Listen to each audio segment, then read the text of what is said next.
Imagine sitting at a table with your closest friends, surrounded by laughter and conversation, yet feeling like you're watching through a thick pane of glass. You're nodding at all the right cues, but mentally you checked out an hour ago. For Michael, this was life.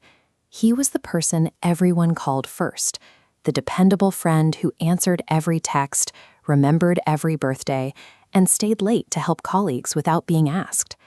He spent his days meticulously managing the expectations of everyone around him. But this constant reliability carries a hidden weight called social monitoring.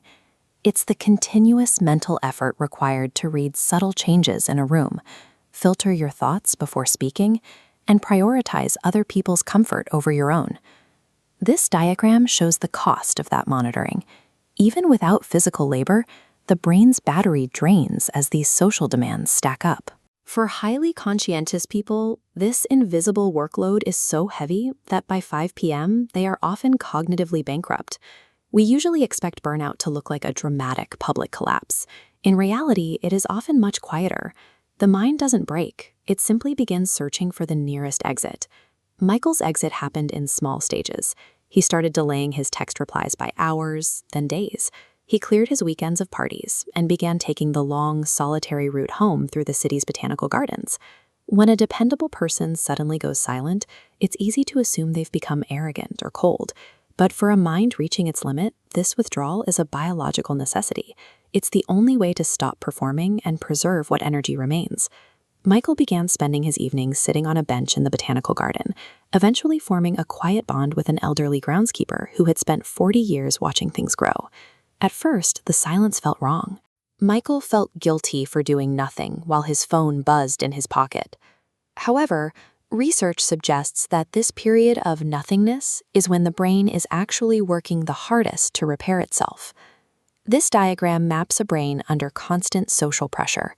Activity scatters across the outer layers, reacting to noise. But when you embrace silence, the introspection network activates. As central nodes light up, the brain integrates, connecting memories and reconstructing an identity buried under expectations. The groundskeeper compared Michael to a dormant seed. To anyone walking past, the seed looks inactive, even dead. But underneath the soil, that apparent stillness is actually a period of intense, vital internal preparation for future growth. Silence provides the biological space required for the brain to stop performing a role and start functioning as an individual again. The difficulty begins when you try to bring that new sense of self back into the world. Setting boundaries immediately disrupts the familiar patterns your social circle has come to rely on. As Michael pulled back to protect his peace, his social network felt the strain. Because they were used to his constant availability, his family and friends interpreted his new boundaries as signs of depression, or worse, that he had simply become boring. This reaction often stems from conversational self-focus. Most people don't listen to understand. They listen to prepare their next response, or to validate their own view of how you should behave. By stepping into solitude, Michael was finally able to see these dynamics from the outside. He realized how much energy he had wasted participating in conversations that were more about performance than connection.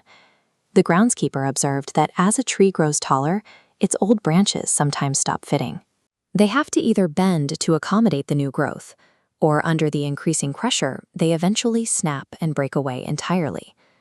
Outgrowing a relationship isn't a failure. It is the natural result of authentic growth moving faster than the expectations of the people around you. Michael eventually met his colleague David for coffee. During their talk, David suggested that Michael's period of disappearance looked less like an escape and more like a recovery, a necessary step to find the person he was before the noise took over. Soon after, Michael was offered a major promotion. It came with a higher salary and a prestigious title, but it also required constant availability and managing a much larger team. The old Michael would have accepted it without a second thought. This diagram highlights the choice Michael faced. On one side is success, the rigid staircase of external achievements like titles and income. On the other is alignment. This path asks if your daily life actually reflects your authentic values and mental well-being. Michael looked at the promotion and saw only more social monitoring and more exhaustion. He realized that the success it offered would cost him the very peace he had just spent months rebuilding. He turned the offer down, choosing a life that fit him over a resume that impressed others. Before the groundskeeper retired, he left Michael a note explaining that the ultimate goal of his time in the garden was to build a quiet garden inside himself, a place of internal peace that stays still, even when the world outside is rushing. Look at your own schedule. Are you living a life you actually chose, or are you living one you slowly accepted just to avoid disappointing the people around you? Intelligent people don't disappear because they've given up on the world. They disappear because they've stopped abandoning themselves. And when they finally step back into the light, they do so as a whole person,